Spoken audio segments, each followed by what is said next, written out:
Hello hello सांग मैंने जय जगन्नाथ चलतु आज बनइबा मोर फेवरेट आइटम पास्ता। तो से मुझे 300 ग्राम पास्ता गोटे पास्ता मसाला पिज टमाटर गाजर कैप्सिकम कंचा लଙ୍କା छोट छोट कर काटिक नहीं देन अल्प अदा रसुण छेचिक नहीं जहाँद्वारा टेस्ट भल आसो।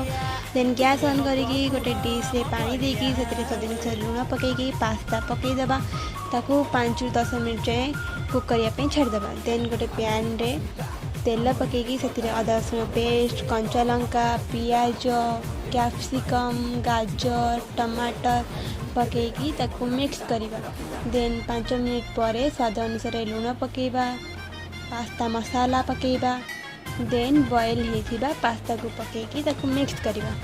देन मु भूली जाइथिली हलदी पकईबा तो लास्ट को मु हलदी ऐड करछि।